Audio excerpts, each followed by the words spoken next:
Buenos días, hermanos. Un gozo poder compartir la palabra con todos ustedes.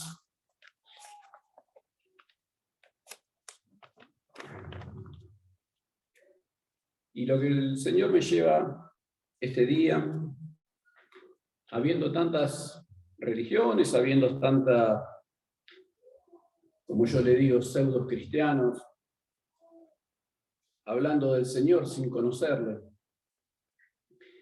Hoy quiero hablar del significado de las palabras. Muchas veces decimos algo que parece que es lo correcto, pero no lo es. Usamos palabras que no están en la Biblia. Usamos palabras que creemos que lo que estamos diciendo está bien. Y no es así. Conocer el significado de la palabra que usamos es elemental. Hay muchas palabras que se parecen, y como se parecen las usamos, pero no son las más correctas. Y si usamos una palabra que explique y define a medias alguna idea importante, con el tiempo la estamos usando incorrectamente, porque vamos a vivir de acuerdo a lo que estamos hablando. Y me refiero a la palabra cambio o transformación. A simple vista parece lo mismo, pero no lo es. El modelo a seguir para todo cristiano es Jesús. Él es el ejemplo perfecto que nosotros tenemos que imitar. Ahora, el Señor en su palabra nunca nos dijo que tenemos que cambiar. Nunca, porque no es algo que define lo que el Señor quiere. El Señor quiere que seamos transformados. Es decir, a medida que nosotros sustituimos nuestros valores, nuestras ideas, nuestras costumbres, hechas por la familia, por las tradiciones que tenemos de este mundo, y la cambiamos por la palabra del Señor, eso nos lleva a una transformación día a día, porque cambio o transformación no es lo mismo. Para entender, el cambio es la versión humana de la transformación. El cambio se ve más rápido, la transformación se nota. El cambio es temporal, la transformación es permanente. El cambio se ve, la transformación se nota.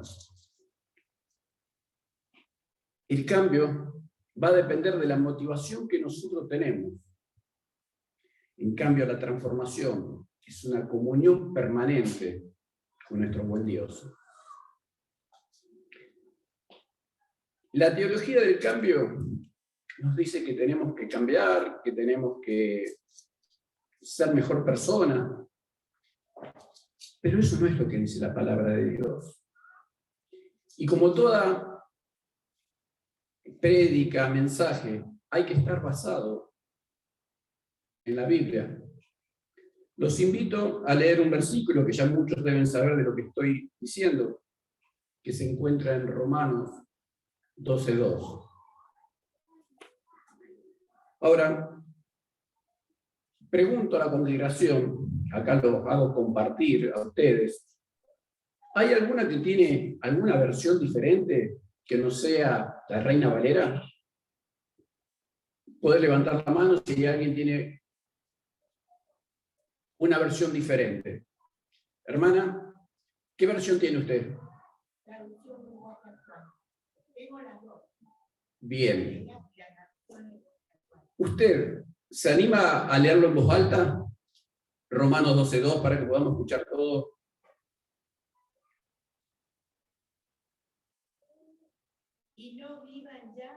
como vive todo el mundo. Al contrario, cambien de manera de ser y de pensar.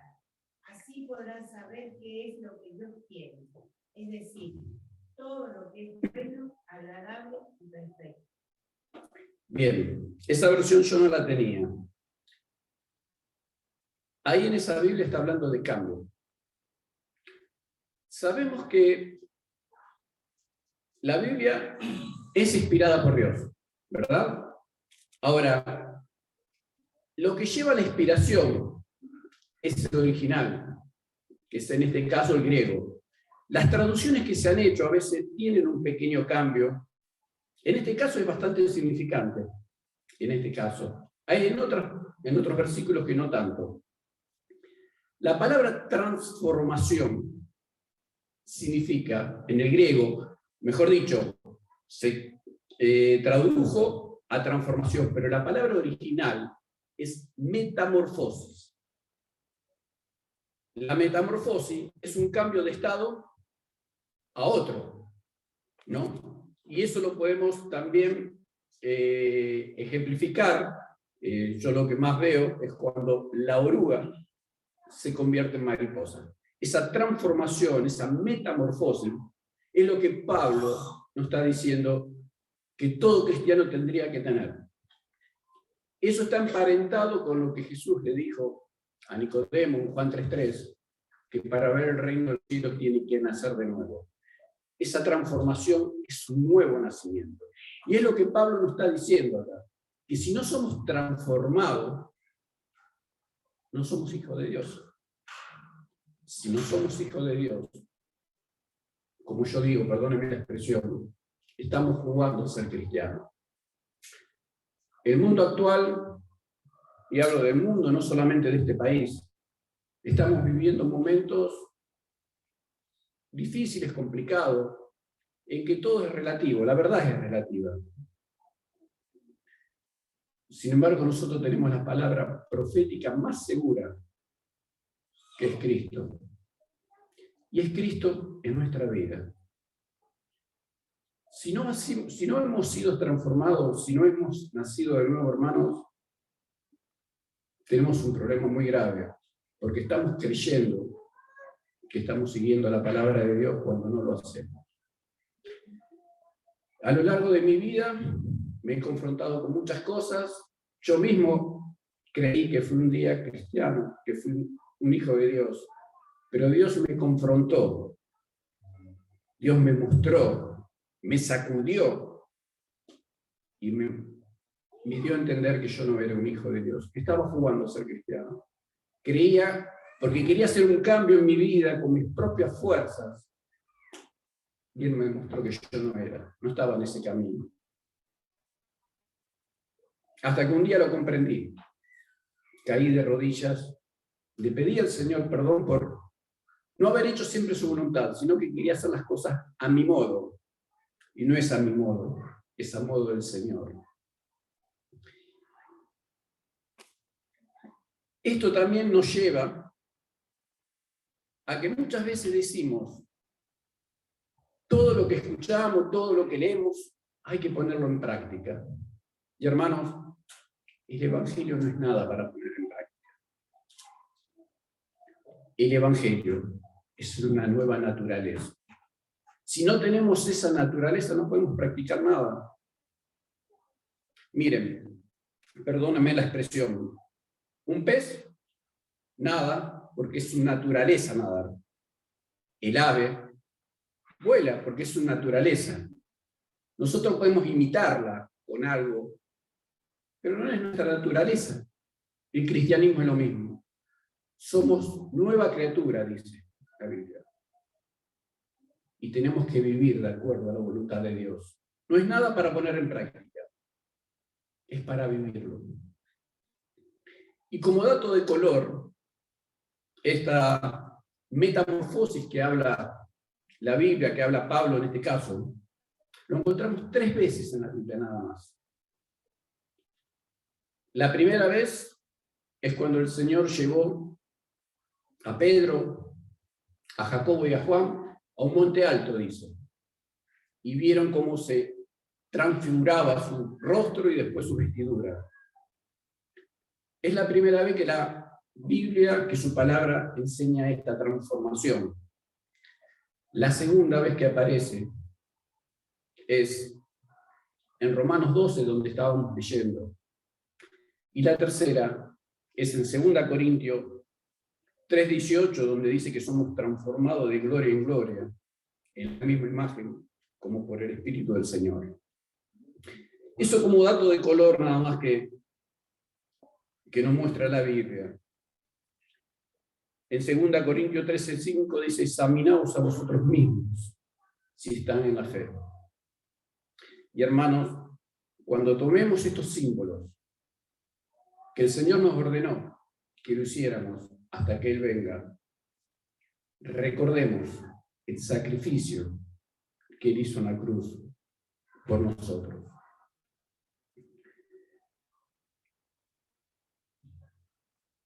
Y para terminar, quiero recordarles algo que el Señor mismo dijo.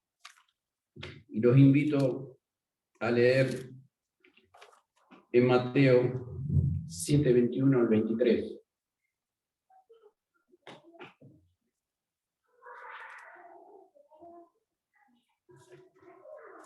Que dice: no todo el que me dice Señor, Señor, entrará en el reino de los cielos, sino el que hace la voluntad de mi Padre que está en los cielos. Muchos me dirán en aquel día. ¿A qué día se refiere? Al día que el Señor venga. No profetizamos en tu nombre, y en tu nombre echamos fuera demonios, y en tu nombre hicimos muchos milagros. Acá el Señor nos muestra que podemos hacer cosas en nombre de Él, que podemos profetizar, o sea, hablar de Él. Hasta podemos echar demonios, dice. Pero el Señor nos va a decir: nunca los conocí, apartados de mí, hacedores de maldad. Hermanos, examinaos a vosotros mismos, dice la palabra. Que nuestra mente, todo nuestro ser, no sea solamente de domingo, sino que nuestro evangelio sea día a día. Y me pregunto yo muchas veces, y le hago esta pregunta a ustedes, en esta semana, ¿a cuántas personas le hablamos de Cristo? ¿A cuántas personas le dijimos lo que Él había hecho a nosotros? Es un mandamiento. Ir. No dice traigan. Ir por todo el mundo.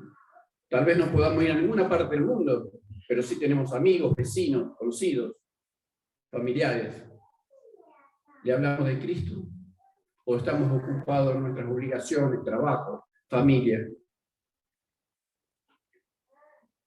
Cuando recordemos estos símbolos, hagámoslos con la conciencia de que dejamos todo.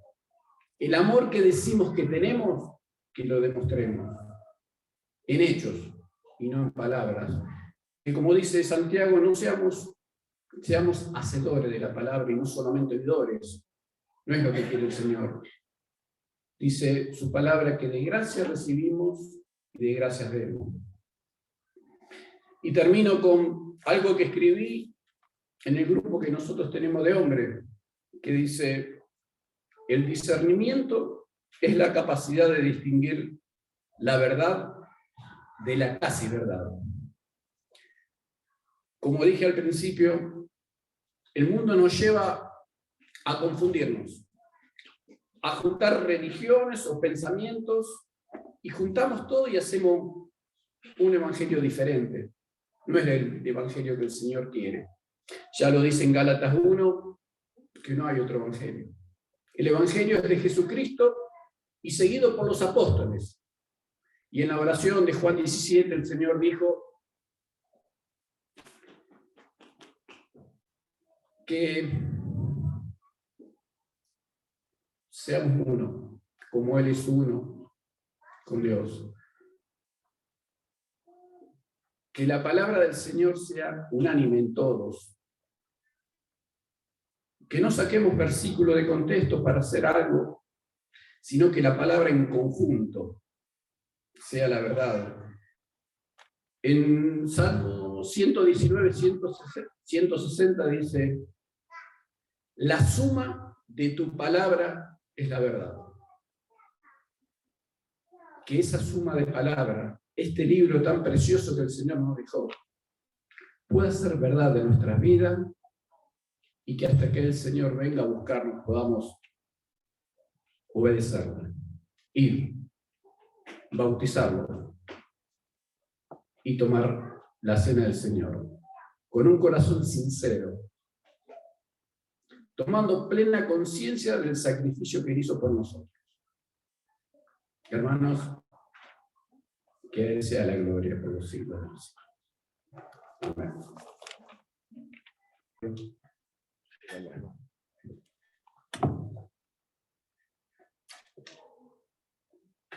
Que Dios le bendiga, hermanos. Dios es especialista en transformar. Él transforma la creación, transforma los elementos, transforma las galaxias. Hay cosas que le hace de fleco, y menos mal, que transforma el agua en vapor, tenemos la lluvia. Pero hay una transformación que Él no hace de fleco, y es la transformación del corazón del hombre. Ahí le respeta al libre albedrío que le dio al hombre, y ahí Él pregunta, ¿quieres ser transformado?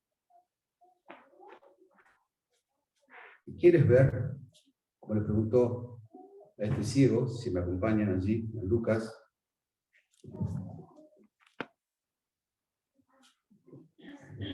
Lucas, capítulo 18, versículos del 35 al 43. Aconteció que acercándose Jesús a Jericó, un ciego estaba sentado junto al camino mendigando, y al oír a la multitud que pasaba, preguntó qué era aquello. Le dijeron que pasaba Jesús Nazareno. Entonces dio voces, o sea, gritó diciendo, Jesús, hijo de David, ten misericordia de mí. Y los que iban delante le reprendían para que callase, pero él clamaba mucho más, hijo de David, ten misericordia de mí. Jesús entonces, deteniéndose, mandó traerle a su presencia y cuando llegó le preguntó, diciendo, ¿qué quieres que te haga? Y él dijo, Señor, que reciba la vista. Jesús le dijo, recíbela, tu fe te ha salvado. Y luego vio y le seguía glorificando a Dios, y todo el pueblo cuando vio aquello, dio alabanza a Dios. Y el pasaje paralelo, en Marcos conocía, allí está el nombre del ciego. En la misma escena, Jesús entrando allí a Jericó, dice allí en Marcos capítulo 10, versículo 46, dice entonces vinieron a Jericó, y al salir de Jericó, él y sus discípulos, y una gran multitud, Bartimeo, el ciego, allí le pone nombre a este ciego, hijo de Timeo, estaba sentado junto al camino mendigando. Y oyendo que era Jesús Nazareno, comenzó a dar voces y decir, Jesús, hijo de David, ten misericordia de mí. Y muchos le reprendían para que callase, pero él clamaba mucho más alto. Él clamaba mucho más, hijo de David, ten misericordia de mí. Entonces Jesús, deteniéndose, mandó llamarle, y llamaron al ciego diciéndole, ten confianza, levántate, te llama. Él entonces, arrojando su capa, se levantó y vino a Jesús. Respondiendo Jesús le dijo, ¿qué quieres que te haga? Y el ciego le dijo, Maestro, que recobre la vista. Jesús le dijo, vete, tu fe te ha salvado. Enseguida recobró la vista y seguía a Jesús en el camino. ¿Saben que en la época de Jesús había muchos ciegos? Había muchas personas no videntes, algunas de nacimiento y otras porque lo iban, se iban ensegueciendo sus ojos a través del tiempo, porque había muchas infecciones. Pero ¿qué pasa? No había antibióticos como hay ahora, ¿no es cierto? Entonces la infección iba tomando la vista de las personas y quedaban ciegas. No había ni antibióticos, ni tampoco había anteojos. Entonces, esta persona esa condición de ceguera, no podía trabajar, no podía hacer ninguna de las tareas habituales de esa época. Estaba excluido de la sociedad. Dependía de otros para la subsistencia, tal vez así como hemos leído, estaba allí junto al camino, estaba mendigando, estaba pidiendo a la gente a ver qué le podían dar. Y encima de todo eso, el estigma de no poder trabajar, de estar allí excluido de la sociedad, al costado del camino, y mendigando para su subsistencia, encima cargaba con una idea muy común en esa época, que era la persona ciega es la consecuencia de su pecado. Este es un pecado. Encima de toda la tragedia de la ceguera y su apartamiento de la sociedad, la gente pensaba, este debe ser un pecador porque Dios lo castigó con la ceguera. Y tal es así que Juan 9, cuando esto nos habla de otro milagro de Jesús, de ese ciego de nacimiento, los discípulos le preguntan, maestro, este hombre ciego de nacimiento, ¿quién pecó? ¿Pecó él o su padre? Y Jesús le dice, no es que pecó él y su padre, sino que para que la gloria de Dios se manifieste en él. Y cuando ese otro ciego que fue sanado milagrosamente, luego lo reconoció como Señor y le adoró, y los fariseos y religiosos de la época lo llamaban a los padres, y ¿cómo puede ser? Si es de nacimiento, ¿cómo él ve ahora? Y cuando el ciego le dice que ustedes también quieren creer en Jesús, ellos se enojan y dicen, tú naciste todo en pecado. O sea, era una actividad muy común en esa época, que el ciego era porque era consecuencia de sus pecados. Ahora bien, hay también ciegos espirituales, como después vamos a leer en Juan 9:39, cuando los maestros de la ley dicen que nosotros también somos ciegos, y ya sabemos cuál es la respuesta de Jesús. Si fuera ciego no tendría pecado, pero como ellos dicen, nosotros vemos, su pecado permanece. ¿Y qué estaba haciendo allí el ciego junto al camino? Esta ceguera física de este hombre representa a todos los seres humanos lejos de Cristo, lejos de su luz. Entonces la ceguera se asociaba a un castigo de Dios por el pecado. Lo más probable es que haya estado ciego toda su vida, que estaba excluido de la sociedad junto al camino mendigando. Y ahora podemos decir, si Jesús es el camino, ¿cuánta gente que está junto al camino pero no le ven? Tienen la palabra de Dios a disposición, en papel, a un clic del celular. Jesús está, como le dijo Pablo a los atenienses, está cerca de nosotros. Lo que pasa es que no le vemos. Entonces Jesús está al lado del camino de toda persona, pero por la ceguera espiritual no se lo ve. Mendigando. De la misma forma que la persona sin la luz de Cristo está allí mendigando. Mendigando un poco de amor, mendigando un poco de comprensión, amor y atención de personas que nunca podrán llenar el vacío del corazón. ¿Por qué? Porque la única fuente que sacia la sed del alma es la fuente de vida que es Jesús. Entonces la persona que no conoce, o que rechaza en su vida, está ciego, vive mendigando amor, comprensión y paz para un corazón seco que está lejos de la fuente de vida. Ni el tener, ni el poder, ni el placer pueden llenar esa sed que hay en el corazón de todo hombre y toda mujer sobre esta tierra. Y tal es así que el tener más y más y más y más, el corazón nunca se sacia, y siempre quiere tener más. Con el poder también, que podemos ver todos los días por la televisión. El poder también, más poder, y tampoco sacia, y el placer también se busca más y más, y tampoco sacia. Es hacer que solamente se calma cuando el corazón descansa y reposa en Jesús. Este Jesús, ¿qué pasa? Su Jesús que está allí rodeado de una multitud, seguramente fervorosa, y a los gritos, a ver si puede pasar allí, y oyendo, Marcos 10:47, y oyendo que era Jesús Nazareno, comenzó a dar voces y a decir, Jesús, hijo de David, ten misericordia de mí. Allí vemos que Bartimeo escucha, no puede ver, pero escucha. Y habré preguntado a los que estaban alrededor, díganme, ¿qué pasa? ¿Qué es ese alboroto? Y seguramente le han dicho, tú cállate. No, pero quiero saber qué pasa. Es Jesús que está pasando. Y allí el ciego no aprovechó su oportunidad. Clama, o sea, dar voz significa que grita y lo llama, pero le dijo, Jesús, hijo de José. Seguramente tampoco sabía que era hijo de José. Le dijo, hijo de David. O sea, lo está reconociendo a Jesús como el Mesías prometido, porque el hijo de David, el hijo de la promesa, allí el ciego reconoce que es el Mesías prometido. Y nadie clama al Señor cuando su corazón está cerrado a Él. Nadie busca a quien no necesita. Nadie ama a quien no conoce. Su voz, el tono, la existencia, el sonido, el contenido, refleja el corazón de Bartimeo. Bartimeo anhelaba al Señor y él estaba allí y no iba a dejar pasar su oportunidad. Alguien puede pensar, bueno, yo también un día estaba perdido, sigo como ese ciego, clamé al Señor y Él me salvó. Hace 5, 10, 15, 20 años.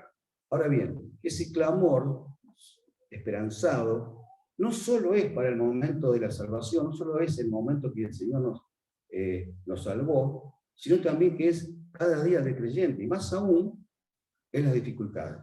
¿Y por qué? Porque somos inconstantes, porque somos contradictorios, porque somos débiles, porque fallamos, porque pecamos, porque tropezamos y nos caemos, a veces dudamos. Por eso necesitamos cada día y más en las dificultades, y como clamamos en las dificultades, Señor, ten piedad de mí, ten misericordia de mí, mira lo que me está pasando.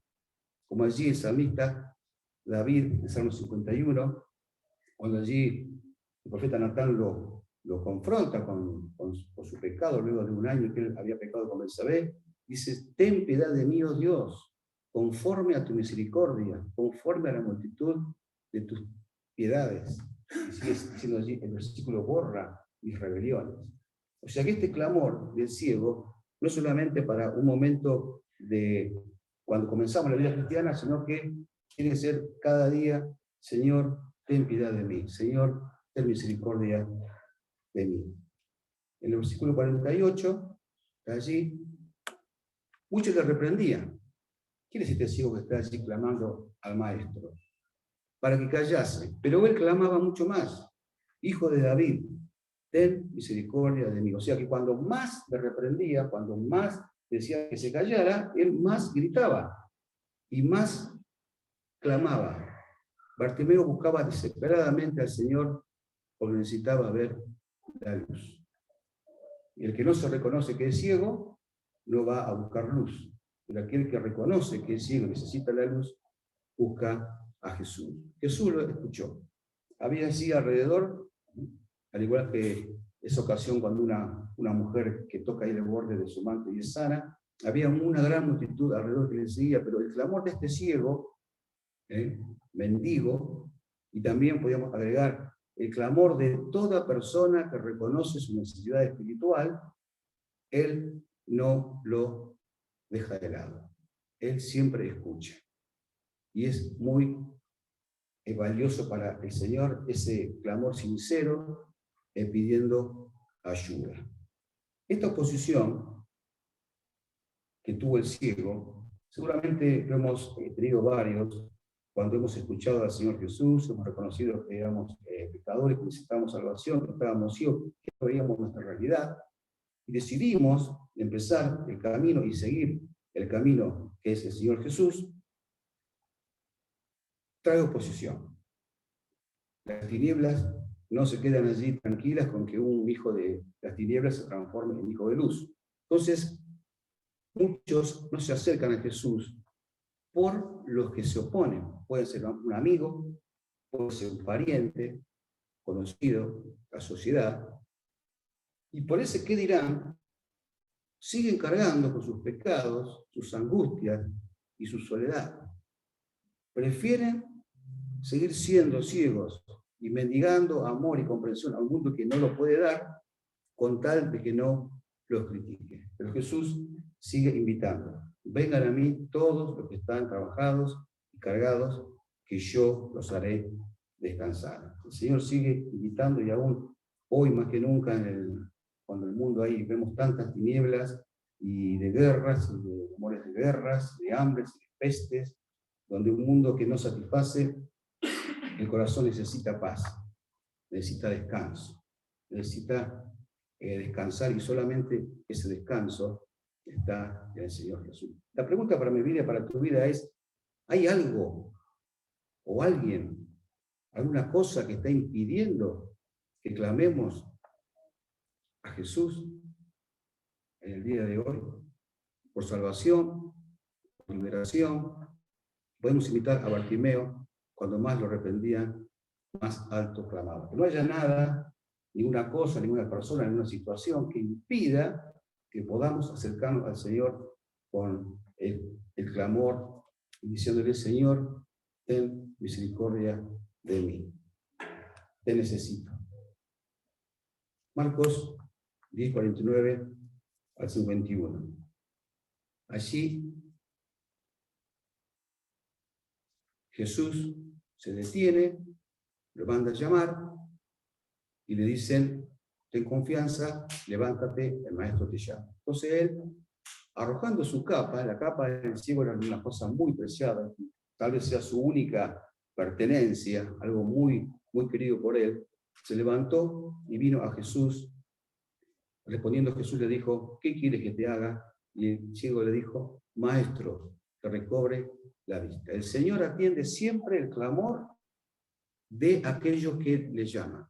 Algunos han clamado en situaciones extremas, en la cárcel, al borde de la muerte, al borde del suicidio. El Señor ha respondido y los ha salvado.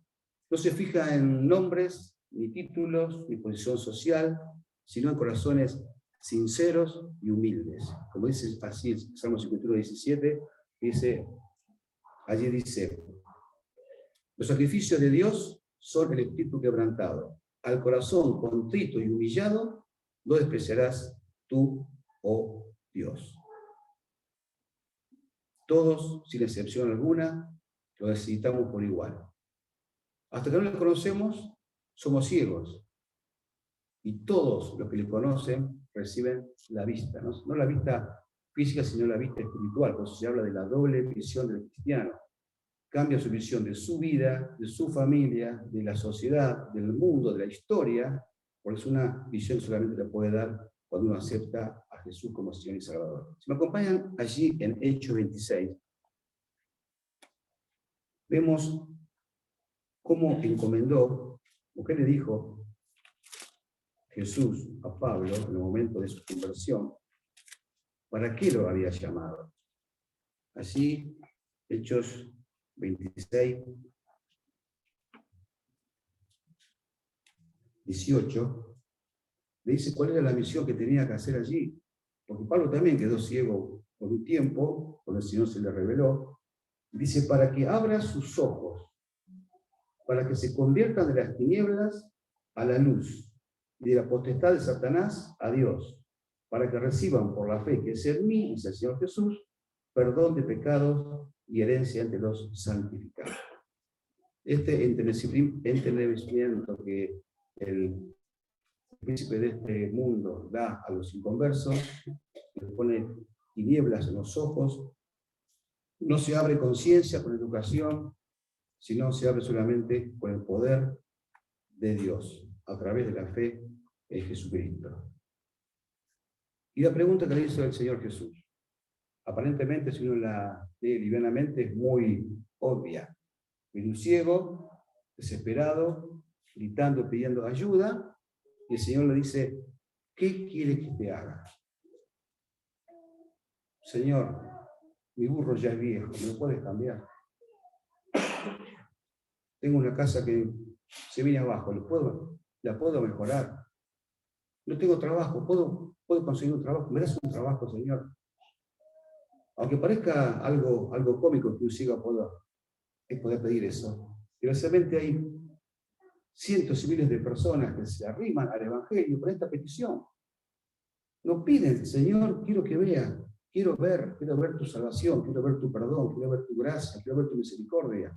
Si no piden cosas personales y materiales y pasajeras, que si bien algunas son atendibles, pero el principal problema del ciego era que no veía. Y él dice, Señor,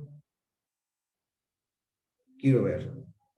Y el ciego le dijo, quiero ver ese maestro que recobre la vista. Ante la pregunta de Jesús, ¿qué quiere que te haga? ¿Cuál sería tu respuesta?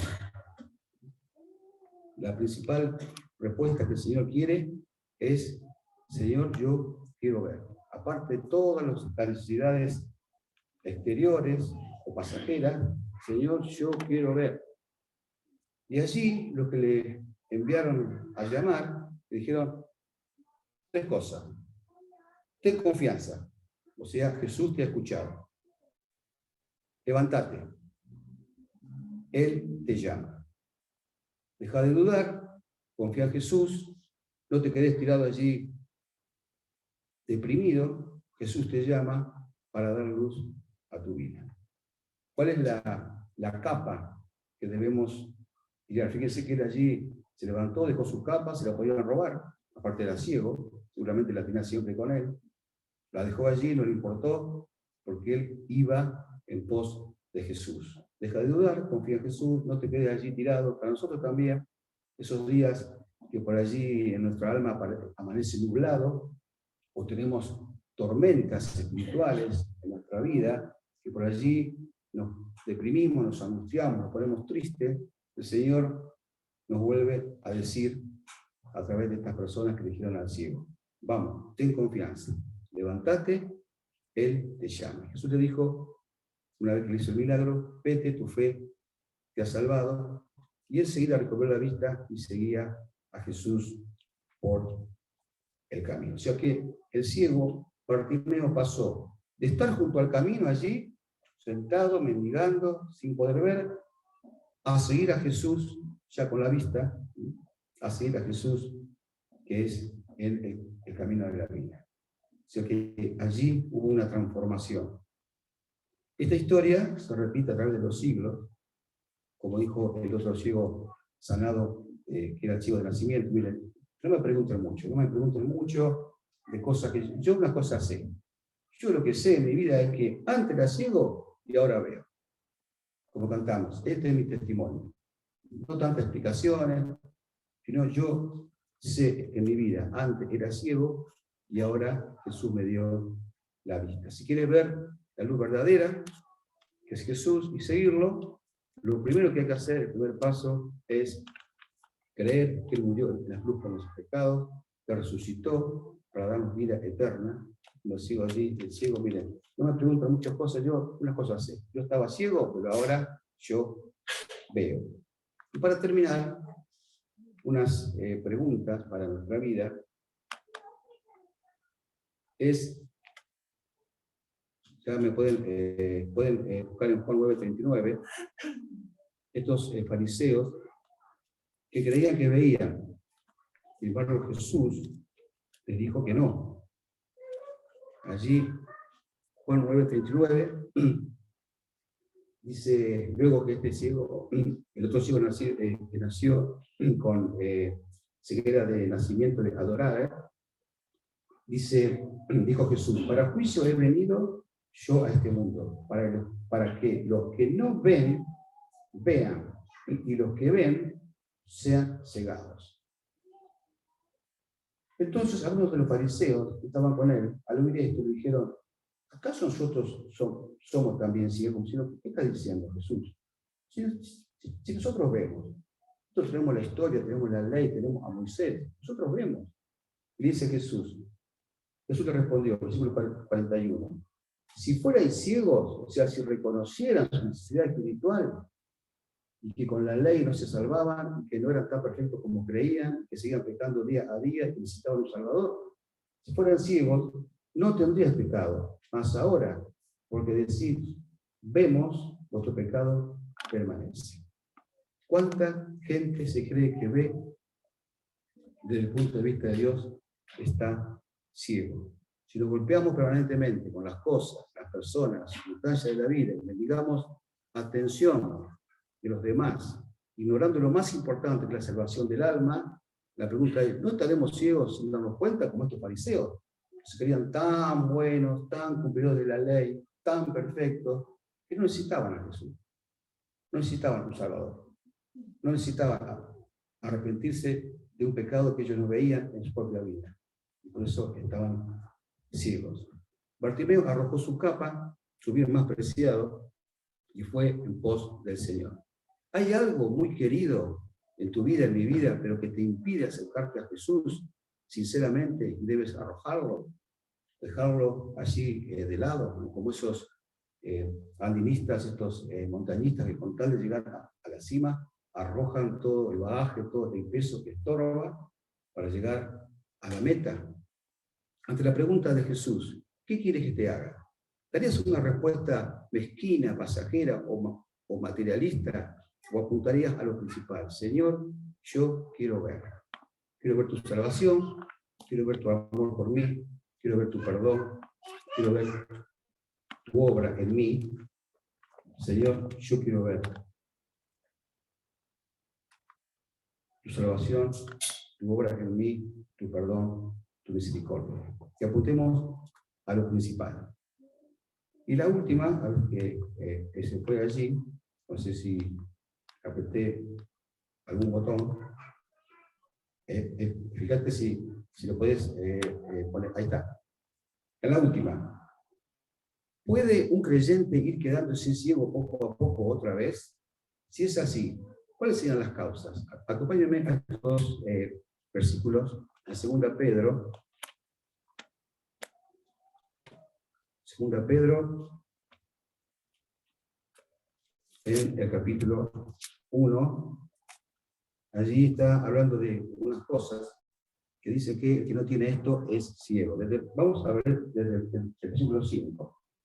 Dice 2 Pedro 1:5, ustedes también, poniendo todo diligencia por esto mismo, añadan a vuestra fe virtud, a la virtud conocimiento, al conocimiento dominio propio, al dominio propio paciencia, a la paciencia piedad, a la piedad afecto fraternal y al afecto fraternal amor. Dice que si estas cosas están en vosotros y abundan, no los dejarán de estar ociosos y sin fruto en cuanto al conocimiento de nuestro Señor Jesucristo.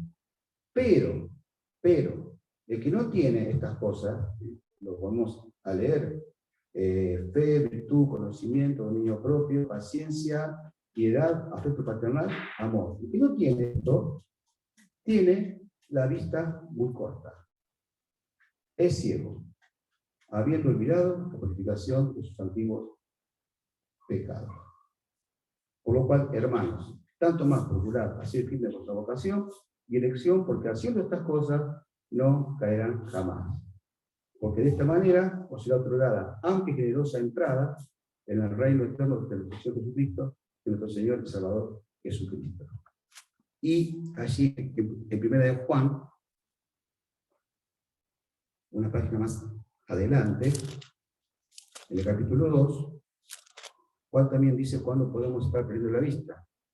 1 de Juan 2:9. Dice, el que dice que está en luz y aborrece a su hermano, está todavía en tinieblas. El que ama a su hermano y permanece, el que ama a su hermano permanece en la luz y en él no hay tropiezo. Pero el que aborrece a su hermano está en tinieblas y anda en tinieblas y no sabe a dónde va, porque las tinieblas le han cegado los ojos. Ahí tenemos dos pasajes donde nos puede decir que por allí, por dejadez, por pereza, por negligencia, el creyente puede ir perdiendo poco a poco la luz de sus ojos. Que no es la salvación, sino que es la forma en que Dios quiere que podamos vivir esta vida, como escuchamos, que ha sido transformada por su poder. Yo invito a que pongamos de pie y vamos a orar para que el Señor nos ayude a recordar que necesitamos continuamente de su luz, de su misericordia, de su perdón. Y como este ciego que podamos clamar en cada circunstancia de nuestra vida: Señor Jesús, ten misericordia de mí. Señor, te damos gracias, porque la historia de este hombre es la historia de cada uno de nosotros. Estábamos así, totalmente ciegos, totalmente perdidos, mendigando amor y comprensión y atención de un mundo que no puede dar las cosas que necesitamos, no puede dar esa paz del alma, y buscábamos en el tener, en el poder o en el placer, Señor, esa saciedad que solamente la da tu Espíritu Santo en nuestro corazón. Padre, te rogamos que si hay alguien que aún está buscando esas migajas, está mendigando esas cosas del mundo, que pueda clamar y decirte: Señor, quiero ver tu luz, quiero ser salvo, quiero tener la certeza de que mi alma, Señor, está salvada por medio del sacrificio tuyo en la cruz. Le damos gracias, Señor, porque un día lo hemos hecho, y también que cada día podamos clamar con sinceridad, un corazón arrepentido y humillado: Jesús, Hijo de David, ten misericordia de mí. En el nombre de Jesús. Amén. Y Dios le bendiga, hermanos. La próxima reunión es el día miércoles a las 20 horas. Y vamos a cantar el feliz cumpleaños a Elda. Yo sé que ella no quiere, pero igual hoy cumpleaños Elda. Así que, ¿dónde está? Tendría que venir.